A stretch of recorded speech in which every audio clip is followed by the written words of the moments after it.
దేవునికి స్తోత్రం. నిజంగా మన క్రిస్మస్ పండుగని ప్రపంచమంతా ఎలా జరుపుకుంటారో ఈ నూతన సంవత్సరాన్ని కూడా చాలా మందిగా మోస్ట్ ఆఫ్ దెమ్ అంటే ప్రపంచమంతా కూడా అందరికీ ఒకే క్యాలెండర్ కాబట్టి ఇజ్రాయేలీలో ఉన్నటువంటి యూదులకి ఒక క్యాలెండర్ ఉంటుంది. ఇది ఇంగ్లీష్ క్యాలెండర్ అంటారు మనం అనుసరించేది. మనకి తెలుగు క్యాలెండర్ కూడా ఉంది తెలుసా? తెలుగు క్యాలెండర్ మొదటి ఏమంటారు వాటికి? ఉగాది నుంచి ప్రారంభం అవుతుంది తెలుగు సంవత్సరాన్ని కూడా ఉంది. అది మనం అనుసరించగానే చదువుకునేటువంటి పిల్లలకు తెలుసు. కాబట్టి తెలుగు సంవత్సరం ఉగాదితో ప్రారంభం అవుతుంది. ప్రపంచమంతా ఈ యొక్క మనం అనుసరించేటువంటి క్యాలెండర్ని అనుసరిస్తారు. ఒక గొప్పతనం ఏంటంటే యేసుక్రీస్తు పుట్టిన తరువాత కాలము రెండుగా విభాగించబడింది. శాస్త్రవేత్తలు అంటే కాలముని ఎలా విభజించాలి అని చాలా మందిని పరిగణలోకి తీసుకున్నారు. అంటే ఆ దినాల్లో పేరుగాంచినటువంటి అలెగ్జాండర్ ఉన్నాడు, తక్కువ వయసులోనే అనేక దేశాలను జయించినటువంటి వాడు. ఆయన్ని ప్రామాణికంగా తీసుకుందామా, ఇంకా గొప్ప వాళ్ళని ఎవరైనా ప్రామాణికంగా తీసుకుందామా అని ఆ దినాల్లో చాలా గొప్పవారైనటువంటి వారందరి పేర్లు పరిశీలనలోకి వచ్చినాయి. కానీ యేసుక్రీస్తు పేరు ఈయన ప్రపంచాన్ని ప్రభావితం చేశాడు. ఈయన తన ప్రేమ ద్వారా ప్రపంచాన్ని ప్రభావితం చేశాడు. తను కలువరి శిలువలో మరణించడం ద్వారా ప్రపంచాన్ని ప్రభావితం చేశాడు. పరలోకము నుండి దిగి వచ్చడం ద్వారా మనకు ఒక రక్షణను ఏర్పాటు చేయడం ద్వారా ఆ యొక్క ప్రపంచాన్ని ప్రభావితం చేశాడు అని క్రీస్తుకు పూర్వం క్రీస్తు శకం అని విభాగించారు కాలాన్ని. దేవునికి స్తోత్రం. హల్లెలూయా. అంటే ఏదైనా లెక్క చెప్పాలనుకోండి, పలానా అబ్రహాము ఎప్పటి వాడు అంటే ఒక పాయింట్, అంటే యేసుక్రీస్తు దగ్గర నుంచి వెనక్కి వెళితే ఇదిగో 1400 సంవత్సరాల క్రితం వాడు, లేదంటే 1000 సంవత్సరాల క్రితం వాడు, లేదంటే ఈ సంఘటన క్రీస్తు పుట్టడానికి ముందు ఇన్ని సంవత్సరాల క్రితం జరిగింది అని చెప్పడానికి యేసుక్రీస్తుని ఒక పాయింట్ గా చేసుకున్నారు. లేదంటే తరువాత ఈ సంఘటన ఎప్పుడు జరిగింది, ఈ యుద్ధం ఎప్పుడు జరిగింది, వీళ్ళు ఎప్పుడు ఇట్లా వచ్చారు, భారతదేశంలో నాగరికత ఎలా వచ్చింది అంటే ఇదిగో క్రీస్తు శకం, క్రీస్తు పుట్టిన తర్వాత ఇలా ఈ సంవత్సరంలో వచ్చింది అని యేసుక్రీస్తు వారే కాలాన్ని రెండుగా విభజించినటువంటి మహనీయుడు. దేవునికి స్తోత్రం. హల్లెలూయా. ఇప్పుడు కొంతమంది ఆ క్రీస్తు అనే పదం ఉందని ఇప్పటి వరకు వాళ్ళకి అర్థం కాల, ఏదో దాన్ని పలికేశారు, క్రీస్తు పూర్వం క్రీస్తు శకం అని పలికేశారు. ఇప్పుడు కొంతమంది యేసుక్రీస్తు అంటే ఇష్టం లేనటువంటి వాళ్ళు దాన్ని పలకకుండా ఏదో పేరు పలుకుతున్నారు. కాబట్టి వాళ్ళు ఎన్ని ప్రయత్నాలు చేసినా చరిత్రను రెండుగా చేసినటువంటి వాడు మన ప్రభు అయినటువంటి యేసుక్రీస్తు. దేవునికి స్తోత్రం. హల్లెలూయా.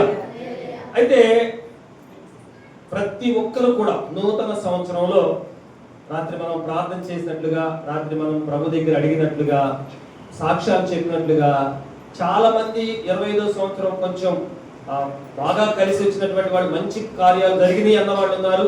కొంతమంది అస్సలు బ్యాడ్ ఇయర్ అన్నటువంటి వాళ్ళు ఉన్నారు. పర్లేదు, కొంచెం మాకు 2-3 మంచి పనులు జరిగినాయి, 1-2 నష్టం కలిగించే ఉన్నాయి అని మీడియంగా చెప్పినటువంటి వారు ఉన్నారు. అయితే ఇక్కడ కూర్చున్నటువంటి మనందరి ఆశ ఎలా ఉంటదంటే ఈ నూతన సంవత్సరంలో 2020 ఆశీర్వదించబడినటువంటి వాళ్ళు ఏమనుకుంటారంటే 2025 పర్లేదు అనుకున్నటువంటి వాళ్ళు ఏమనుకుంటారంటే 2026 ఇంకా ఆశీర్వాదకరంగా ఉండాలి అనుకుంటారు. లేదంటే అసలు బాగాలేదు అనుకున్నటువంటి వాళ్ళు ఏమనుకుంటారంటే కనీసం 2025 గతించిపోయింది, రాత్రి మమ్మల్ని జ్ఞాపకం చేసుకోవద్దన్నాడు దేవుడు, కనీసం 2026 సంవత్సరంలో మా దుఃఖం పోతే బాగుండు, దేవుడు మమ్మల్ని ఆశీర్వదిస్తే బాగుండు, దేవుడు మా కుటుంబాన్ని ఒకసారి చూస్తే బాగుండు, దేవుని కృప మా మీద ఉంటే బాగుండు అని అనుకునేటువంటి వాళ్ళు ఉన్నారు. దేవునికి స్తోత్రం. హల్లెలూయా. అంటే టోటల్ గా మనము 2026 సంవత్సరంలో ఆశీర్వాదకరంగా ఉండాలి, మన కుటుంబంలో దుఃఖం ఉండకూడదు, వేదన ఉండకూడదు, దేవుని చేత ఆశీర్వదించబడాలి అని మనం ఆశపడతాం. అందులో ఎలాంటి తప్పు లేదు. అయితే ఆశీర్వదించబడాలి అని ఆశ ఉంటుంది, కానీ ఆశీర్వాదించబడాలంటే ఏం చేయాలి మాత్రం మనము చెయ్యం. ఆశీర్వదించబడాలి అని ఆశ ఉంటుంది మనసులో. ఈ బాధ 2025లో పడినటువంటి బాధ 2026 సంవత్సరంలో ఉండకూడదు అనుకుంటాం. 2025లో వచ్చినటువంటి రోగం 2026లో రాకూడదు కోరుకుంటాం. 2025లో వచ్చినటువంటి ఆర్థిక పరిస్థితులు, ఆ దుఃఖకరమైనటువంటి పరిస్థితులు 26లో కూడా రాకూడదు అని కోరుకుంటాం. చాలా మంచిదే. కానీ రాకుండా ఉండాలి అంటే కోరుకుంటే సరిపోదు. మన జీవితం అలా ఉంటే దేవుడు మనను ఆశీర్వదిస్తాడు. దేవునికి స్తోత్రం. హల్లెలూయా. రెండు చేతులు ఎత్తి హల్లెలూయా. మనం చేసే పని ఏంటంటే అనుకుంటాము కానీ దానికి అనుగుణంగా మనము జీవించము. కాబట్టి మనము ఆశీర్వదించబడం. సంవత్సరాలు గతించిపోతున్నా 24, 25, 26, 27 ఎన్ని వస్తున్నా మనము ఆశీర్వాదానికి కారణంగా ఆశీర్వదించబడే విధంగా మన జీవితాన్ని మార్చుకోము. కాబట్టి మనకు ఆశీర్వాదాలు దాటం. ఎందుకు ఆశీర్వదించబడుతున్నా? ఎందుకు దేవుడు ఆశీర్వదించడు? ఖచ్చితంగా మానవుణ్ణి చేసి ఆయన చెప్పినటువంటి మొదటి మాట ఏంటంటే మీరు ఫలించి విస్తరించి అభివృద్ధి పొందండి అని మనుషులను దేవుడు ఆశీర్వదించాడు. దేవునికి స్తోత్రం. హల్లెలూయా. నేను ఈరోజు అబ్రహాము జీవితంలో అబ్రహామును దేవుడు ఆశీర్వదించాడా? నా వైపు చూడాలి, నా వైపు చూడాలి. అబ్రహామును దేవుడు ఆశీర్వదించాడా? ఎన్నోసార్లు అబ్రహాం చరిత్ర విన్నాం కదా. ఆశీర్వదించాడా? ఆశీర్వదించలేదా? అమ్మ చెప్పాలి. అబ్రహాముని దేవుడు ఆశీర్వదించాడా లేదా? ఆశీర్వాదకరంగా చేశాడా లేదా? అయితే అబ్రహాము ఏమి చేస్తే దేవుడు ఆశీర్వదించాడో అది మనం చేయగలిగితే దేవుడు మనల్ని కూడా ఆశీర్వదిస్తాడు. ఎందుకంటే అబ్రహాము ఆరాధించిన దేవుడే ఈ రోజు మనము ఆరాధన చేస్తున్నాం. అబ్రహాము ఏ దేవునికి ప్రార్థన చేశాడో ఆ దేవునికే మనం ఈ రోజు కూడా ఆ దేవునికే ప్రార్థన చేస్తున్నాం. అబ్రహాము ఏ దేవుని అడిగాడో నన్ను ఆశీర్వదించమని ఆ దేవునికే మనము ప్రార్థన చేస్తున్నాం. కాబట్టి అబ్రహామును ఆశీర్వదించిన దేవుడు ఖచ్చితంగా అబ్రహాములాగా జీవిస్తే ఖచ్చితంగా నిన్ను నన్ను కూడా దేవుడు ఏం చేస్తాడు? ఆశీర్వదిస్తాడు. దేవునికి స్తోత్రం. హల్లెలూయా. ఖచ్చితంగా మనం ఆశీర్వదించాలంటే మనం ఎలా ఉండాలి? అబ్రహాము లాంటి జీవితాన్ని కలిగి ఉండాలి. అబ్రహాము జీవితంలో ఒక 7 అంశాలు త్వరగా ఒక అరగంటలో నేను చెప్తాను. దయచేసి జాగ్రత్తగా వినండి. మా ఆశ ఏంటంటే ఖచ్చితంగా మన కుటుంబాలు దీవించబడాలి, ఖచ్చితంగా మన కుటుంబాలు ఆశీర్వదించబడాలి, ఖచ్చితంగా మన సంఘము ఆశీర్వాదకరంగా ఉండాలని ఆశ. కాబట్టి ఈరోజు అబ్రహాము జీవితాన్ని మనం ముందు పెట్టుకుని అబ్రహాము చేసేటువంటి పనులు ఏదైతే ఉన్నాయో ఆశీర్వదించబడడానికి ఆ పనులు మనం చేసే విధంగా మన జీవితాన్ని మార్చుకుందాం. చూడండి, అబ్రహాములో ఉన్నటువంటి మొదటి లక్షణం చూడండి.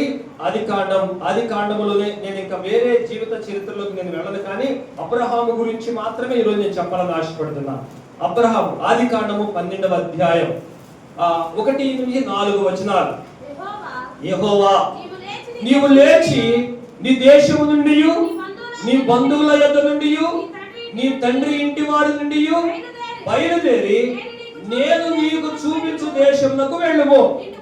నిన్ను గొప్ప జనముగా చేసి నిన్ను ఆశీర్వదించి నీ నామమును గొప్ప చేయుదును. నీవు ఆశీర్వాదముగా నుండువు. నిన్ను ఆశీర్వదించు వారిని ఆశీర్వదించదను, నిన్ను దూషించు వారిని శపించదను. భూమి యొక్క సమస్త వంశములు నీ యందు ఆశీర్వదించబడునని అబ్రాహాముతో అనగా యెహోవా అతనితో చెప్పిన ప్రకారము అబ్రహాము వెళ్ళెను, లోతు కూడా అతనితో వెళ్ళెను. దేవునికి స్తోత్రం చెప్పండి. హల్లెలూయా.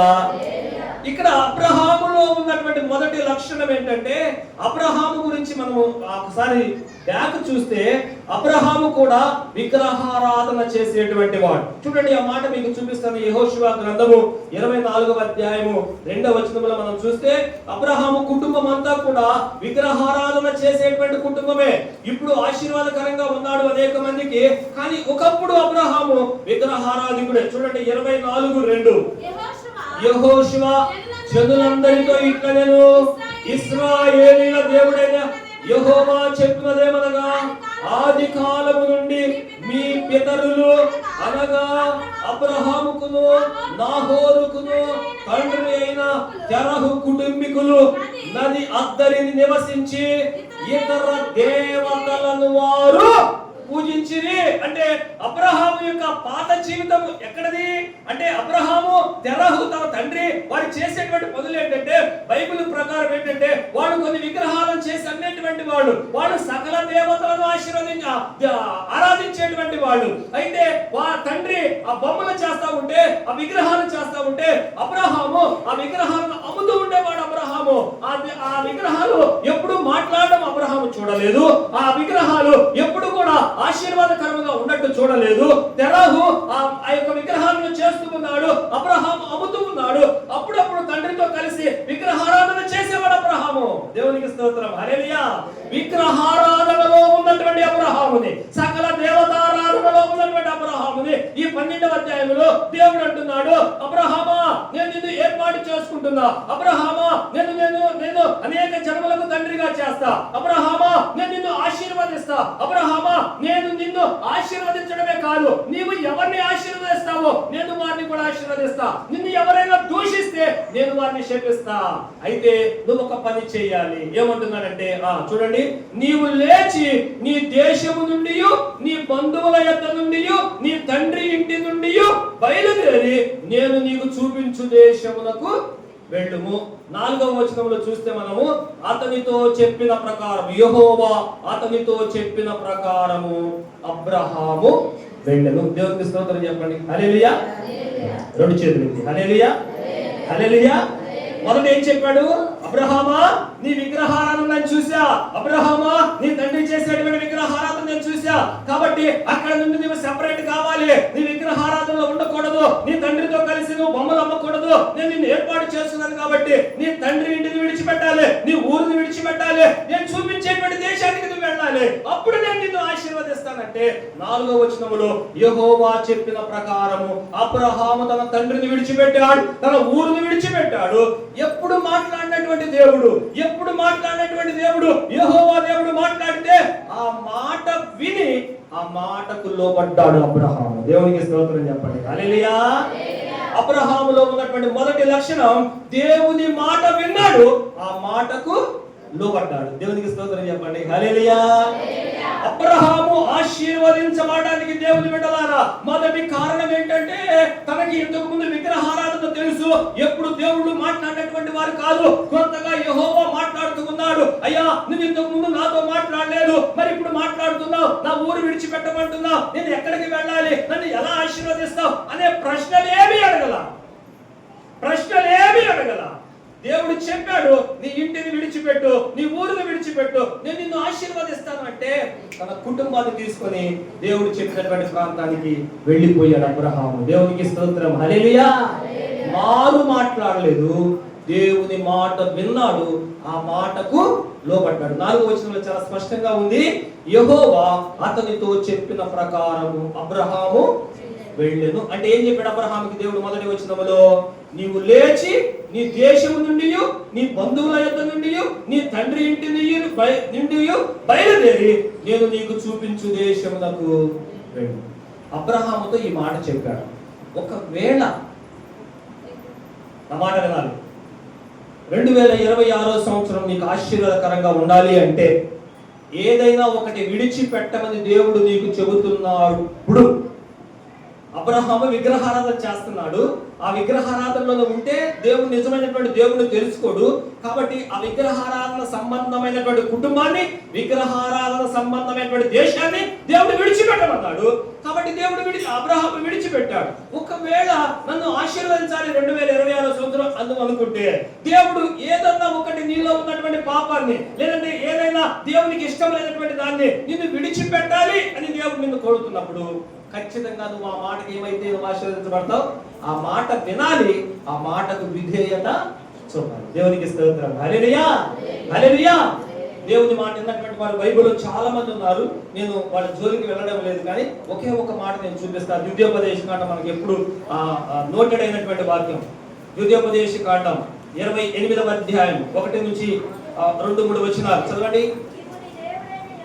నీవు నీ దేవుడైన యెహోవా మాట శ్రద్ధగా విని నేడు నేను నీకు ఆజ్ఞాపించుచున్న ఆయన ఆజ్ఞలన్నిటినీ అనుసరించి నడుచుకొనిన ఎడల నీ దేవుడైన యెహోవా భూమి మీద ఉన్న సమస్త జనముల కంటే నిన్ను హెచ్చించును.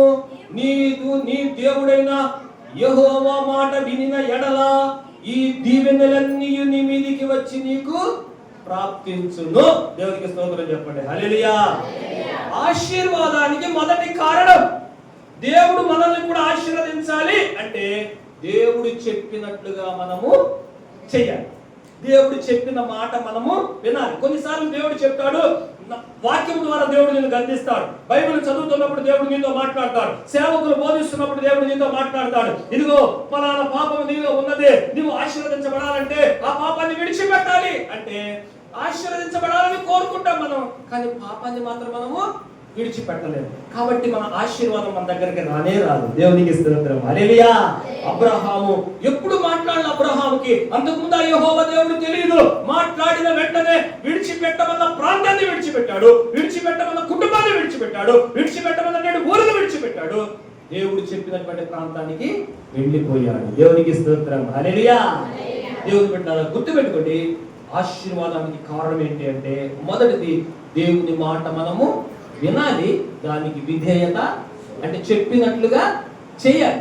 ఇది తీసేసుకొని నీలో నుండి ఇది నీకు ఆటంకంగా ఉంది, ఈ కుటుంబానికి నీకు ఆశీర్వాదకరం కావాలంటే ఇది నీకు ఆటంకం, నీ జీవితంలో ఈ పాపం ఆటంకంగా ఉంది, ఇది తీసేసేయ్, దీన్ని విడిచిపెట్టు, ఇక్కడి నుంచి లే అంటే ఆ పాపాన్ని విడిచిపెట్టే వారముగా ఉంటే దేవుడు మనల్ని ఆశీర్వదిస్తాడు. ద్వితీయోపదేశకాండంలో ఇశ్రాయేలుతో చెబుతున్నాడు, ఇశ్రాయేలీయులారా, మీరు నా మాట వింటే, శ్రద్ధగా ఆలకిస్తే, నా ఆజ్ఞలను మీరు అనుసరిస్తే మీ కుటుంబాలను ఆశీర్వాదకరంగా చేస్తానంటున్నాడు. దేవునికి స్తోత్రం. హల్లెలూయా. ఆ 28వ అధ్యాయం అంతా కూడా ఆశీర్వదించబడిన దేవుని మాట వింటే ఎలాంటి ఆశీర్వాదాలు ఉన్నాయో మనం చూడొచ్చు. గర్భఫలం ఆశీర్వదించబడుతుంది, పొలము ఆశీర్వదించబడుతుంది, బిడ్డలు ఆశీర్వదించబడతారు, దుక్కుడు ఎద్దులు ఆశీర్వదించబడతాయి, పిండి బిసుకు తొట్టి ఆశీర్వదించబడుతుంది. ఇవన్నీ ఎక్కడి నుంచి వస్తాయంటే దేవుని మాట శ్రద్ధగా విని ఆయన ఆజ్ఞలను అనుసరించుట ద్వారా. దేవునికి స్తోత్రం. హల్లెలూయా. నేను క్లుప్తంగా చెప్తున్నా, చాలా అంశాలు ఉన్నాయి కాబట్టి. ఒకటి, దేవుని మాట వినాలి, ఆ మాటకు విధేయత చూపి లోబడాలి. 2, ఆదికాండం 15వ అధ్యాయం అబ్రహాము జీవితాన్ని చూపించాలని ఆశపడుతున్నాను నేను. 2వ లక్షణం అబ్రహాము జీవితంలో ఆదికాండం 15వ అధ్యాయం 1 నుంచి 6 వచనాలు. ఇవి జరిగిన తరువాత యెహోవా వాక్యము అబ్రహామునకు దర్శనమందు వచ్చి, అబ్రామా, భయపడకుము, నేను నీకు కేడము, నీకు బహుమానమును అత్యధికమగునని చెప్పెను. అందుకు అబ్రాము, ప్రభువైన యెహోవా నాకు ఏమి ఇచ్చిననేమి, నేను సంతానము లేని వాడనైపోవచ్చున్నానే. దమస్కు ఎలియాజరే నా ఇంటి ఆస్తికర్తయగును కదా. మరియు అబ్రాము, ఇదిగో నీవు నాకు సంతానం ఇయ్యలేదు కనుక నా పరివారములో ఒకడు నాకు వారసుడగునని చెప్పగా, యెహోవా వాక్యము అతని యొద్దకు వచ్చి, ఇతడు నీకు వారసుడు కాడు, నీ గర్భవాసమున పుట్టబోచున్నవాడు నీకు వారసుడగునని చెప్పెను.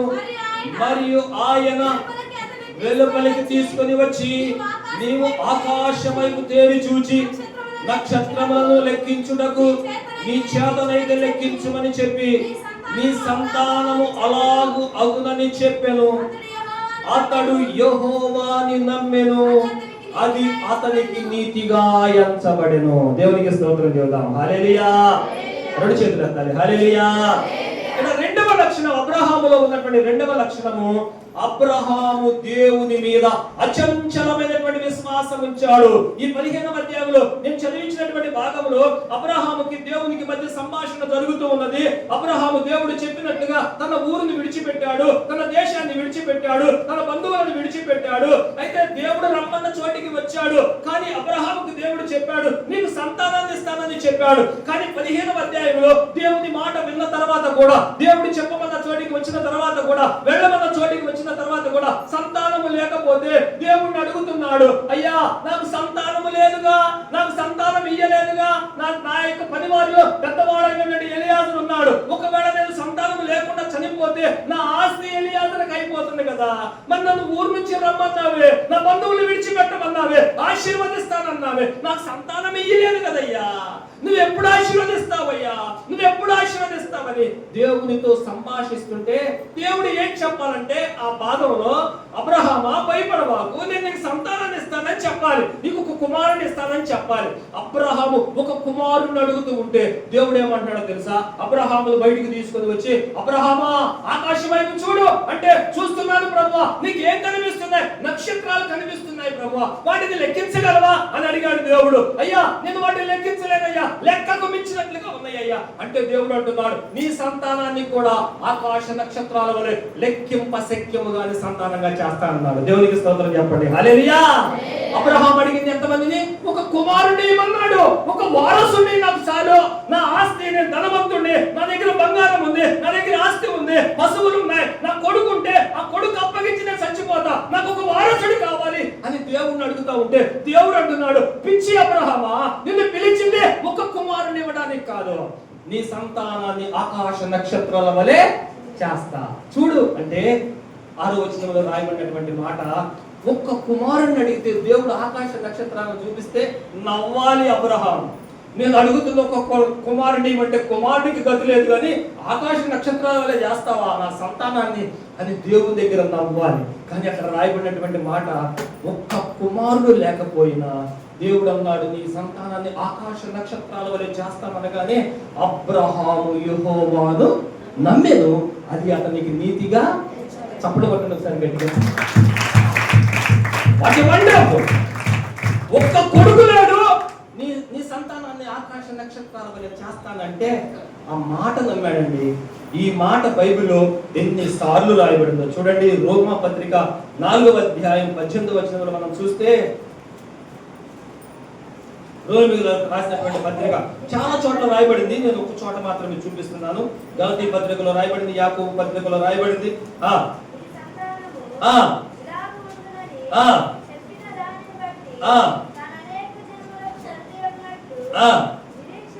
ఈ మాట గుర్తుపెట్టుకోండి, నిరీక్షణకు ఆధారము లేనప్పుడు అతడు నిరీక్షణ కలిగి నమ్మెను. ఏమైనా ఉందా? నిరీక్షణ అంటే నమ్మడానికి ఆధారం ఏమైనా ఉన్నదా? నేను ఒకవేళ ఒక 100 కేజీలు లేపగలిగినటువంటి బరువు లేపగలిగినటువంటి సామర్థ్యం నాకు ఉందనుకోండి, జాగ్రత్తగా వినాలి. నేను ఒక 100 కేజీల బరువు లేపగలను, నేను అంటున్నాను 150 కేజీల బరువు నేను లేపగలను అంటున్నాను. కాబట్టి మీరు అనుకోవచ్చు ఈయన 100 కేజీల వరకు లేపాడు కాబట్టి 150 కేజీలు కూడా లేపచ్చు అని ఆధారం ఉంది. ఎందుకంటే 100 కేజీలు నేను లేపగలను, ఆధారం ఉంది. నేను లేపగలను కాబట్టి 150 కేజీలు లేపుతానని మీతో చెప్పినా మీరు నమ్మొచ్చు, ఎందుకంటే 100 కేజీలు లేపే సామర్థ్యం నా దగ్గర ఉంది. కానీ అబ్రహాము నమ్మడానికి ఆధారం ఏముంది? ఒక్క కొడుకు లేడు, సంతానం కోసం దేవుని దగ్గర ఏడుస్తున్నాడు, అడుగుతున్నాడు, ఒక కొడుకుని అయ్యా, ఒక కొడుకుని అయ్యా, నాకు వారసుని అయ్యా అంటుంటే దేవుడు అంటున్నాడు ఆకాశ నక్షత్రాలు చేస్తానంటే ఆధారం ఏముంది? ఒక కొడుకన్నా ఉంటే ఆ కొడుకు ద్వారా ఆకాశ నక్షత్రాలలాగా సంతానం వృద్ధి పొందుతారు అనుకోవచ్చు. ఒక్క కొడుకు కూడా లేడు, నిరీక్షణకు ఆధారము లేదు. చెప్పాలి, నిరీక్షణకు ఆధారము, విశ్వాసం ఉంచడానికి ఆధారం లేదు అబ్రహాము దగ్గర. కానీ బైబిల్లో రాయబడింది నిరీక్షణకు ఆధారము లేనప్పుడు అబ్రహాము దేవుణ్ణి నమ్మెను, అది అతనికి నీతిగా ఎంచను. దేవునికి స్తోత్రం చెప్పండి. హల్లెలూయా. ఈ విషయం నిజంగా ఒక్కసారి అబ్రహాముకు చప్పట్లు కొడతామా? కొట్టని గట్టిగా అబ్రహాము. నిరీక్షణకు ఆధారము లేనప్పుడు, నమ్మడానికి అవకాశం లేనప్పుడు అబ్రహాము నమ్మాడు దేవుడు, కాబట్టి అది అతనికి నీతిగా ఎంచబడింది. దేవుని బిడ్డలారా, మనం కూడా చాలా సార్లు ఈ 2వ లక్షణాన్ని అలవర్చుకోవాలి. ఏ లక్షణం అంటే దేవుడు నన్ను పిలిచాడు, దేవుడు నాకు ఆరోగ్యం ఇచ్చాడు, దేవుడు నాకు ఒక వాగ్దానం ఇచ్చాడు. రాత్రి మనందరం చాలా వాగ్దానాలు తీసుకున్నాం. దేవుడు నన్ను వాగ్దానం ఇచ్చాడు కాబట్టి నీకు ఇచ్చినటువంటి వాగ్దానం, ఒకవేళ నువ్వు డబ్బుల గురించి అడుగుతున్నావు అనుకుందాం బహుశా నువ్వు డబ్బుల గురించి అడుగుతున్నావు దేవుణ్ణి, అయితే నీ దగ్గర ఒక్క రూపాయి కూడా లేదు, నిరీక్షించడానికి ఆశపడడానికి విశ్వాసం ఉంచడానికి ఒక్క రూపాయి లేదు నీ దగ్గర. కానీ దేవుడు నీకు ఇచ్చినటువంటి వాగ్దానం రాత్రి నీ అప్పులన్నీ తీసేస్తున్నా, నిన్ను ఐశ్వర్యవంతురాలుగా చేస్తున్నా, నిన్ను ఐశ్వర్యవంతుడిగా చేస్తున్నా అంటే నమ్మడానికి ఆధారం ఉండాలి కదా, నాకు ఇచ్చేవాళ్ళు ఎవరైనా ఉండాలి కదా, నమ్మడానికి నా దగ్గర డబ్బులు ఉండాలి కదా. కానీ లేనప్పుడు నమ్మితేనే దేవుని కార్యాన్ని చూస్తావు. హల్లెలూయా. నిరీక్షణకు ఆధారంగా ఉండకూడదు. దేవుణ్ణి నమ్మాలి అంటే నిరీక్షణకు ఆధారం, విశ్వాసానికి ఆధారం ఉండకూడదు. ఆధారముతో నమ్మేది మనుషుల విశ్వాసం. దేవునికి స్తోత్రం. హల్లెలూయా. మీరు చాలా చక్కని మాట, మనుషుల విశ్వాసమును ఆధారము చేసుకొనక దేవుని శక్తి మీద మనము ఆధారపడాలి. దేవునికి స్తోత్రం. హల్లెలూయా. మనకు అనిపించాలి నాకున్నటువంటి అప్పు చాలా పెద్దది, కానీ మనుషులకు అసాధ్యమే, కానీ నా దేవునికి అసాధ్యమైనది ఏది లేదు. కాబట్టి నా దేవుడు చేస్తాడు అని నువ్వు నమ్మగలిగితే, విశ్వాసానికి ఆధారం లేనప్పుడే నువ్వు నమ్మగలిగితే దేవుని యొక్క ఆశీర్వాదాన్ని నువ్వు చేస్తావు. దేవునికి స్తోత్రం. హల్లెలూయా. అబ్రహామును దేవుడు పిలిచాడు విశ్వాసులకు తండ్రి. మీకు అర్థం కావాలి, సందర్భం వచ్చింది కాబట్టి చెబుతున్నా. అబ్రహాముని దేవుడు ఏం చేస్తానన్నాడు? అనేక మంది సంతానంగా చేస్తానన్నాడు. నీవు అనేక మందికి సంతానం ఇస్తాను నీకు అన్నాడు. ఒక్క ఇసాకునిచ్చాడు. కానీ ఈరోజు ఇశ్రాయేలు దేశంలో ఉన్న ప్రతి ఒక్కరు కూడా ఆయన సంతానమే భౌతికంగా. ఇసాకు ద్వారా యాకోబు ద్వారా 12 మంది ద్వారా విస్తరించారు. అది భౌతికమైనటువంటి సంతానమే. మరి ఆకాశ నక్షత్రాలంటే లెక్క పెట్టకూడదు కదా. ఇశ్రాయేలీలు ఎంతమంది ఉన్నారో లెక్క పెట్టగలుగుతున్నాం కదా. ఇదిగో ఇన్ని లక్షల మంది ఉన్నారు అని చెబుతున్నారు కదా. మరి లెక్కించకూడదు కదా, లెక్కించలేనటువంటి మంది ఉన్నారు కదా. మరి ఎక్కడ నెరవేరింది ఈ వాగ్దానం అంటే, ఈ రోజు రక్షణ పొందిన మనందరం కూడా ఎవరి కుమారులమి? అబ్రహాము కుమారులమే. చప్పట్లు కొట్టండి ఒకసారి గట్టిగా. హల్లెలూయా. ఈరోజు మనము రక్షణ పొందుతున్నటువంటి ఆధారం ఏంటంటే, ఇంతకుముందు చెప్పే కదా, జక్కయ్య ఇంటికి దేవుడు వచ్చినప్పుడు, జక్కయ్య తన పాపాన్ని ఒప్పుకున్నప్పుడు దేవుడు చెప్పినటువంటి మాట, ఇతను అబ్రహాము కుమారుడు. అంటే చూడండి, ప్రపంచంలో ఎంతమంది ఉన్నారు రక్షణ పొందినటువంటి అబ్రహాము బిడ్డలు? లేవు. దేవునికి స్తోత్రం చెప్పండి. హల్లెలూయా. కాబట్టి దేవుడు వాగ్దానాన్ని తన పట్ల నెరవేర్చాడు. ఎప్పుడంటే విశ్వాసమునకు ఆధారము లేనప్పుడు, నిరీక్షించడానికి ఆశపడడానికి ఆధారము లేనప్పుడు దేవుడు నమ్మాడు. కాబట్టి అతడు ఆశీర్వదించబడ్డాడు. మూడవ దాన్ని చూడండి, ఆదికాండం 22వ అధ్యాయం. ఆదికాండం 22వ అధ్యాయం 11 నుంచి కొన్ని వచనాలు. యెహోవా దూత పరలోకము నుండి అబ్రహామా అని అతని పిలిచెను. అందుకతడు చిత్తము ప్రభువా నేను. అప్పుడు ఆయన, ఆ చిన్నవాని మీద చెయ్యి వేయకము, అతని ఏమీ ఆ చిన్నవాని మీద చెయ్యి వేయకము, అతని ఏమీ చేయకము. నీకు ఒక్కడయ్యున్న నీ కుమారుని నాకియ్య వెలుదీయలేదు గనుక నీవు దేవునికి భయపడువాడవని ఇందువలన నాకు కనబడుచున్నది. దేవునికి స్తోత్రం చెప్పండి. హల్లెలూయా. రెండు చేతులు ఎత్తాలి. హల్లెలూయా, హల్లెలూయా. మూడవ లక్షణం, ఒక లక్షణం మర్చిపోకుండా, ఒక లక్షణం దేవుని మాటను విన్నాడు, ఆ మాటకు లోబడ్డాడు. రెండవది, నిరీక్షణకు ఆధారం లేనప్పుడు దేవుని మీద అచంచలమైనటువంటి విశ్వాసం ఉంచాడు. ఆ మూడవది, దేవునికి భయపడ్డాడు. దేవునికి స్తోత్రం. హల్లెలూయా. చెప్పాలి. రెండు చేతులు ఎత్తి హల్లెలూయా. ఎలాంటి భయమో తెలుసా? ఈ స్టోరీ మనం చాలా సార్లు చదువుకున్నాం, కానీ మళ్ళీ ఒక్కసారి మీకు చెప్పాలి. దేవుని బిడ్డారా, అబ్రహాముకు దేవుడు ఏం చెప్పాడు? నీ సంతానాన్ని ఆకాశ నక్షత్రాల వలె చేస్తానన్నాడు. బిడ్డ లేనప్పుడు ఒక కుమారుని అడిగితే, కానీ ఇచ్చాడు, కుమారుడు ఇచ్చాడు. ఇవ్వగానే ముసలివాడైనటువంటి అబ్రహాం, ముసలితనమందు ఉన్నటువంటి శారమ్మ, ముసలితనమందు పుట్టినటువంటి కుమారుని చూసుకుని చాలా మురిసిపోయారు. అప్పటి వరకు దిగులు, అప్పటి వరకు విషాదం, మాకు ఎవరు లేరే, మాకు వారసులు లేరే, దేవుడు మమ్మల్ని పిలిచాడే, మాకు ఏం జరగటం లేదే అని చాలా ఆందోళన పడ్డారు. అయితే ఎప్పుడైతే ఇసాకు పుట్టాడో మా జీవితంలో నవ్వు వచ్చిందని, నవ్వు అనేటువంటి అర్థం వచ్చేటట్లుగా ఆ కుమారుడికి ఇసాకు అని పేరు పెట్టుకున్నారు. ఇసాకు అనగా నవ్వు అని అర్థం. అంటే మా జీవితంలో నవ్వు తీసుకొచ్చాడు వీడు, మా జీవితంలో సంతోషాన్ని తీసుకొచ్చాడు వీడు మాకు కలిగినటువంటి ఏకైక కుమారుడు, మా దేవుడి ఇచ్చినటువంటి వాగ్దానం నెరవేర్చాడు, ఆహా ఓహో మాకు వారసుడు వచ్చాడని సంతోషపడుతున్నటువంటి సందర్భంలో దేవుడు చెప్పాడు 22వ అధ్యాయం 1వ వచనములో చూడండి, ఆ సంగతులు జరిగిన తరువాత దేవుడు అబ్రహామును పరిశోధించెను.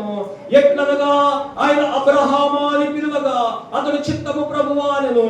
అప్పుడు ఆయన, నీకు ఒక్కడయ్యున్న నీ కుమారుని అనగా నీవు ప్రేమించు ఇసాకును తీసుకొని మోరియా దేశమునకు వెళ్ళి అక్కడ నేను నీతో చెప్పబోవు పర్వతములలో ఒక దాని మీద అతనిని దహన బలిగా అర్పించాలి. ఏం చేయమంటున్నాడు కొడుకుని? ఏం చేయమన్నాడు కొడుకుని? ఏం చేయమన్నాడు కొడుకుని? ఏ కొడుకు అంట? ఒక్కగానొక్క కొడుకు, నీవు ప్రేమించేటువంటి కొడుకు అయినటువంటి ఇసాకుని తీసుకుని వెళ్ళి మోరియా పర్వతాల్లోకి వెళ్ళు, అక్కడ నేను పర్వతాన్ని చూపిస్తా, ఆ పర్వతం మీదకి వెళ్ళి ఏం చేయమంటున్నాడు కొడుకుని? అమ్మమ్మ చెప్పాలి, ఏం చేయమంటున్నాడు కొడుకుని? అక్కడ విడిచిపెట్టరమ్మంటున్నాడా? ఏం చేయమంటున్నాడు? దహన బలి అంటే నరకాలి, దహించి వేయాలి. ఏమండి, దేవుడు చెప్తున్నాడు కదా, నీకు ఒక్కగానొక్కడైనా నీవు ప్రేమించే నీ కొడుకుని తీసుకుని వెళ్ళి బలియమంటున్నాడు. మరి ఈ మాటకి లోబడాలా? ఒక్కగానొక్క కొడుకుని చంపుకుంటే ఏముందా? మరి సంతానం ఎక్కడి నుంచి వస్తుంది? ఉండే ఒక కొడుకు, సంతానం ఎక్కడి నుంచి వస్తుంది అబ్రహాముకి? మరి ఎలా చేయాలి? దేవుడు ఎంత కఠినమైన పరిశోధించను రాయబడిందా? ఎంత కఠినమైనటువంటి పరీక్ష నీ జీవితంలో వస్తే, మన జీవితంలో వస్తే, మన జీవితంలో వస్తే నిజంగా మనకి అంటే చెప్తున్నా, నేను అంటే మనకి బిడ్డల మీద ఎలా ఉండదు, నేను అజయ్ గారు వినండి, మన యొక్క అటాచ్మెంట్ పిల్లలతో ఎలా ఉంటుందో.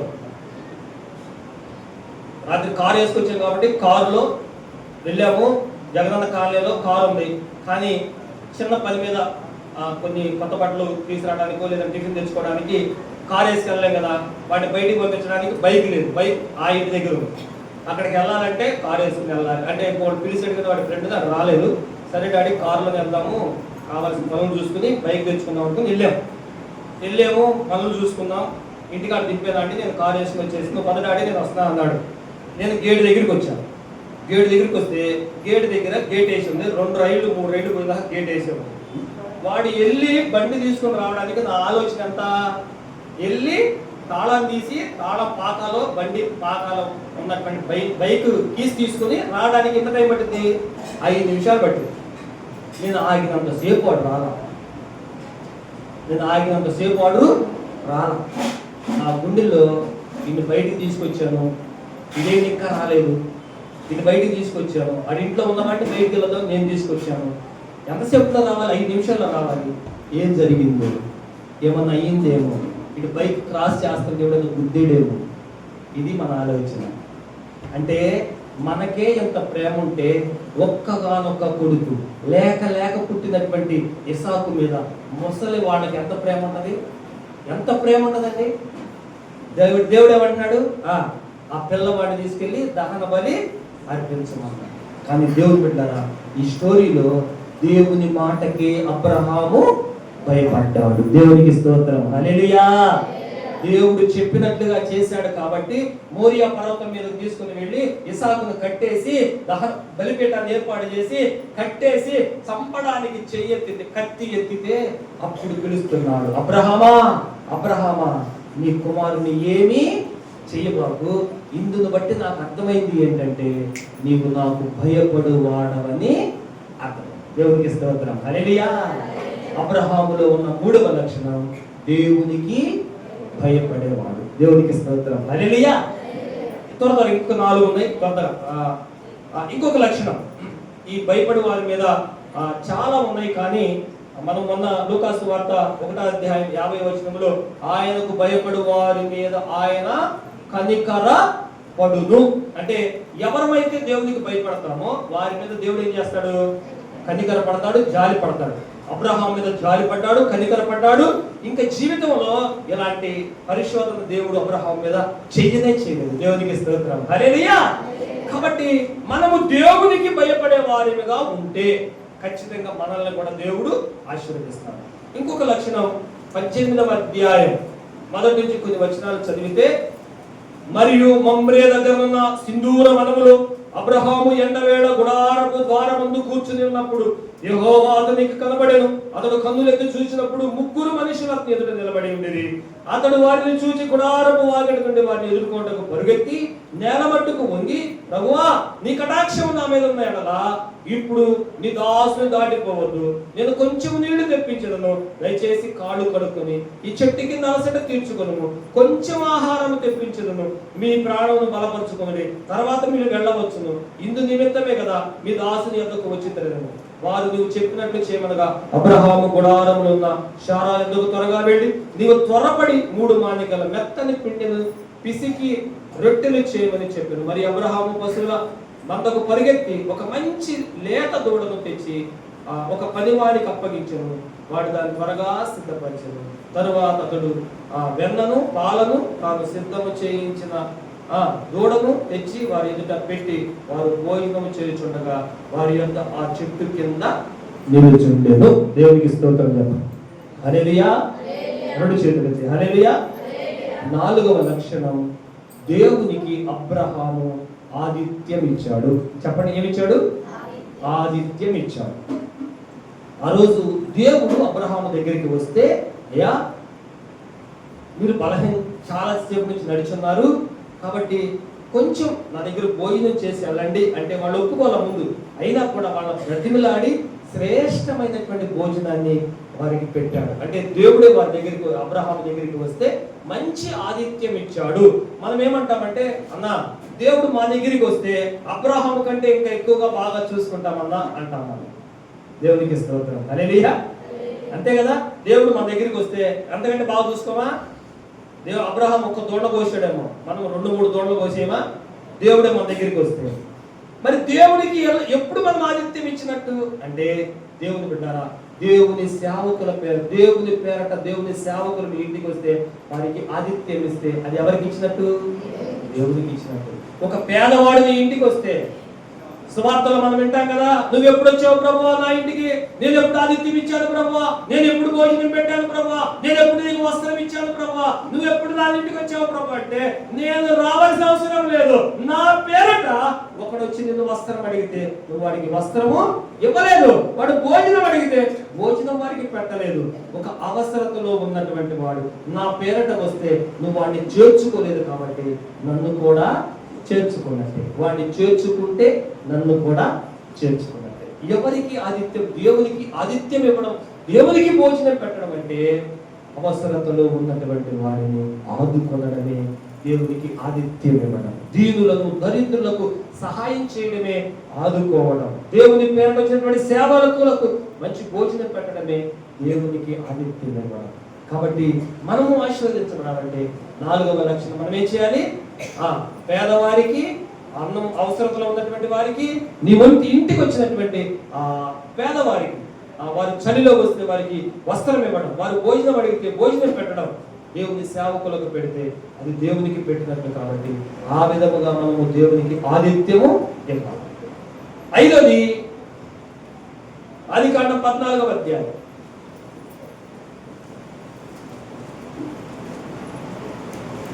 ఇంకొక 5-10 నిమిషాలు, 18-20. మరియు షాలేము రాజైన మెల్కీసెదెకు రొట్టెను ద్రాక్షారసమును తీసుకుని వచ్చెను. అతడు సర్వోన్నతుడగు దేవునికి యాజకుడు. అప్పుడు అతడు అబ్రాహామును ఆశీర్వదించి, ఆకాశమునకు భూమికిని సృష్టికర్తయును సర్వోన్నతుడైన దేవుని వలన అబ్రహాము ఆశీర్వదించబడును గాక అనియు నీ శత్రువులను నీ చేతికి అప్పగించిన సర్వోన్నతుడగు దేవుడు స్తుతింపబడును గాక అనియు చెప్పెను. అప్పుడు అతడు అన్నిటిలో ఇతనికి 10వ వంతు. అమ్మా 5వ లక్షణం ఏంటి? 5వ లక్షణం ఏంటి? 5వ లక్షణం దేవునికి 10వ భాగం ఇచ్చాడు. తన దగ్గర ఉన్న మాట అన్నిటిలో 10వ భాగం అంటే టైత్ దేవునికి మెల్కీసెదెకుగా తన దగ్గరికి వస్తే, దేవుడు అప్పుడే ఒక యుద్ధం చేశాడు. లోతు కుటుంబాన్ని మరి రాజులు తీసుకుని వెళ్తే వాళ్ళ మీదకి వెళ్ళి యుద్ధం చేసి వస్తే అప్పుడు మెల్కీసెదెకు వచ్చాడు తన దగ్గరికి. తన దేవుడిగా గుర్తించాడు. తన దగ్గర ఉన్నటువంటి వాటన్నిటిలో 10వ భాగమును దేవుని సన్నిధికి ఇచ్చాడు. అంటే 5వ లక్షణం ఆశీర్వదించబడడానికి అబ్రహాము చేసింది ఏంటంటే తన 10వ భాగమును దేవుని దగ్గరికి తీసుకొచ్చాడు. నువ్వు సంపాదించేది 1 రూపాయి అయినా, 10 రూపాయలైనా, 50 రూపాయలైనా, నా కుటుంబం దీవించబడాలి, నా కుటుంబం ఆశీర్వదించబడాలి. విచిత్రం ఏంటంటే 10వ భాగం తీయాలి మనం అనుకుంటాం, కానీ తీస్తాం, కానీ మరలా వాటిని ఏదో ఒక విధంగా ఖర్చు పెట్టేస్తాం. దేవుని దగ్గరకు తీసుకుందిరా. మీరు ఇచ్చే 10వ భాగం సేవకునికి ఇస్తున్నారు అనుకోవద్దు. ఎవరికి ఇస్తున్నట్లు? దేవుడు. అబ్రహాం ఎవరికి ఇచ్చాడు? దేవునికి ఇచ్చాడు. ఆశీర్వదించబడడానికి కారణం తన దశమ భాగమును దేవునికి ఇచ్చాడు. మనం ఆశీర్వదించబడాలి అంటే మనం కూడా దశమ భాగం ఇచ్చేటువంటి వారంగా ఉండాలి. ఇంకొకటి 6వది త్వరగా 12వ అధ్యాయం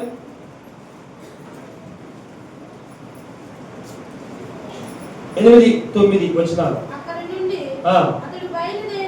7వ వచనం కూడా చదవండి. యెహోవా అబ్రహామునకు ప్రత్యక్షమై నీ సంతానమునకు నీ దేశం ఇచ్చేదని చెప్పగా అతడు తనకు ప్రత్యక్షమైన యెహోవాకు ఒక బలిపీఠము కట్టెను. 9వ వచనం చదవండి.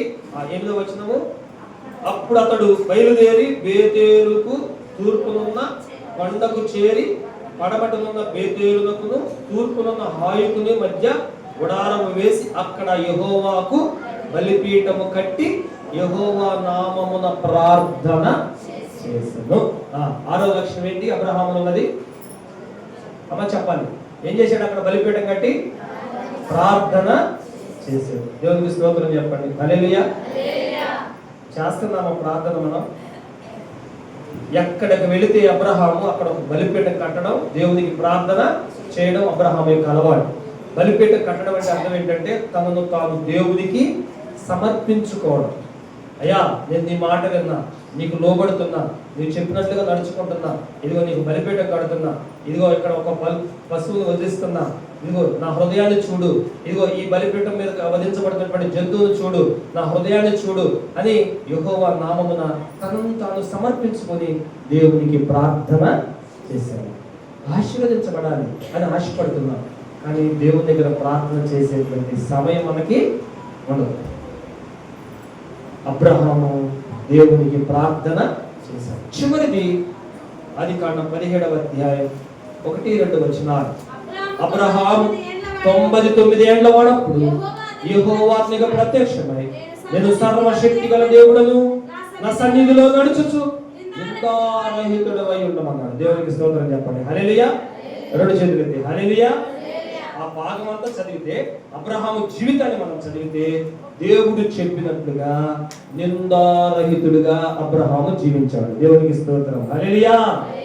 నింద అంటే ఒక్కటి కూడా ఈ పేరు పెట్టడానికి, దేవుడు పేరు పెట్టడానికి అబ్రహాము ఈ తప్పు చేశాడు, అబ్రహాము ఇలా నా మాట వినలేదు, అబ్రహాము బేతేలుకు వచ్చినప్పుడు నా మాట వినలేదు, హాయి దగ్గరికి వెళ్ళి నా మాట వినుకుని ఉన్నాడు, అంత దూరం వెళితే అక్కడికి వెళ్తాడు నా మాట మర్చిపోయాడు, నేను చెప్పిన ఒకటే ఒకటి చేశాడు అని తన జీవితంలో దేవుని మాట వినకుండా లేడు.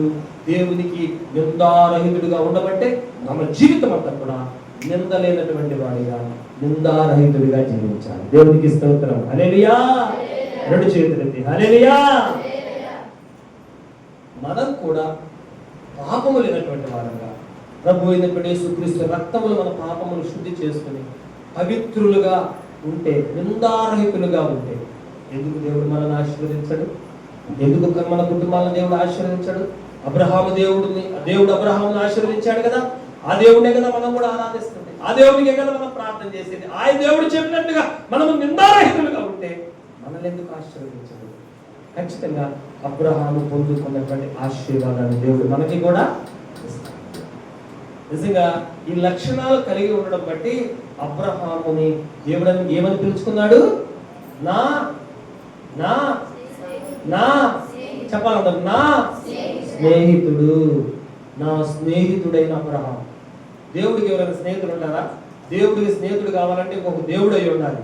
కానీ అబ్రహాము పరిపూర్ణంగా దేవునికి ఎంత ఇష్టమో, దేవునికి భయపడే విషయంలో, దేవునికి ఇచ్చే విషయంలో, దేవుని మాట వినే విషయంలో, దేవుని విశ్వాసం ఉంచే విషయంలో, దేవునికి ఆదిత్యం ఇచ్చే విషయంలో, దేవునికి దశభాగం ఇచ్చే విషయంలో, దేవునికి ప్రార్థన చేసే విషయంలో, దేవుని యందు నిందారహితుడిగా ఉండేటువంటి విషయంలో పర్ఫెక్ట్ గా ఉన్నాడు. కాబట్టి దేవుడు అబ్రహాముతో ఏం చేశాడు?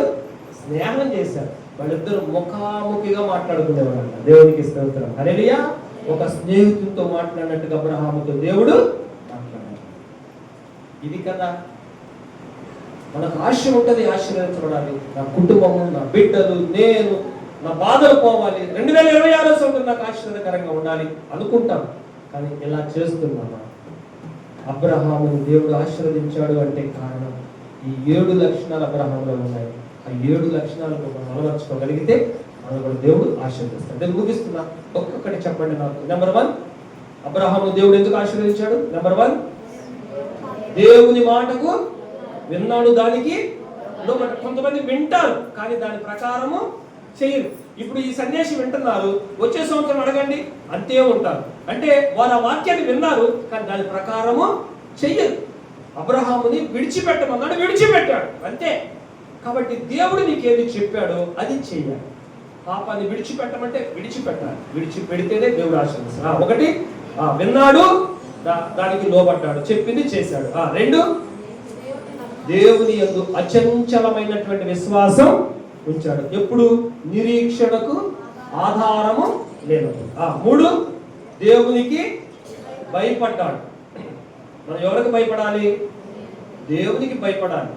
దేవుడు ఒక మాట చెప్పాడంటే ఆ మాట నెరవేర్చడానికి భయపడాలి. అబ్రహాముకు చెప్పిన మాట చాలా కఠినమైనది, కుమారుని బలివ్వమని, కానీ ఆ మాటకే లోబడ్డాడు, దేవునికి భయపడ్డాడు. నాలుగు, దేవునికి ఆతిథ్యము ఇచ్చాడు. దేవుని పేరట. మీకు ఒక మాట చెప్పాలి, చాలా మంది యెహోవా పేరట కొంతమంది వస్తున్నారు, యెహోవా సాక్షులుగా. దయచేసి దేవుని పేరటే వచ్చారు కదా అని వాళ్ళు చేర్చుకోవాకండి. దయచేసి వాళ్ళ ఇంట్లో కూడా రానివ్వద్దు. యెహోవా పేరే కదా అనొద్దు. ఎందుకంటే వాడు కపటంతో వస్తున్నారు. అలా కాదు. దేవునికి ఆతిథ్యం ఇవ్వడం అంటే పేదవాడు నీ దగ్గరికి వస్తారే, సేవకులు వస్తారే, ఇక్కడ సేవ చేసినట్టు మమ్మల్ని ఉన్నారు, మాకు మీరు ఆతిథ్యం ఇస్తున్నారు, ప్రతి ఆదివారం ఎవరో ఒకరు మాకు భోజనం చేస్తారు, మంచి మనస్సు. కాబట్టి అలా సేవకులకు పెట్టండి. లేదంటే పేదవారు మీ దగ్గరికి వచ్చి చేయి చాచినప్పుడు, ఆహారం అడిగినప్పుడు, అన్నం అడిగినప్పుడు వారికి ఆతిథ్యం ఇస్తే అది దేవునికి ఇచ్చినట్టే. నాలుగు, ఐదు, దశమ భాగం దేవునికి ఇచ్చాడు. దశమ భాగం ఇవ్వడం నేర్చుకోండి. దశమ భాగం ఇవ్వడం నేర్చుకోండి. అది ఎంతైనా, రూపాయి అయినా, 100 రూపాయలు సంపాదిస్తుంటే 10 రూపాయలు దేవునికి తీసుకొచ్చి ఆ లక్షణం అలవర్చుకో. నీకు లేని తనంలో ఇచ్చినా దేవుడు చూస్తాడు దాన్ని. దేవునికి బలిపీఠము కట్టి ప్రార్థన చేశాడు. దేవుని యందు నిందారహితుడిగా జీవించాడు. ఈ 7 లక్షణాలు మనము కూడా కలిగి ఉందము గాక. దేవుడు అబ్రహామును ఆశీర్వదించినట్లుగా మనల్ని కూడా 2026 సంవత్సరంలో ఆశీర్వాదకరముగా చేయుగాక. మనల్ని ఆశీర్వాదకరంగా, మన ద్వారా అనేక మందిని ఆశీర్వాదకరంగా దేవుడు చేయుగాక. అట్టి కృప దేవుడు మనకు అనుగ్రహించును గాక. దేవుడి కొద్ది మాటలు దీవించి ఆశీర్వదించును గాక.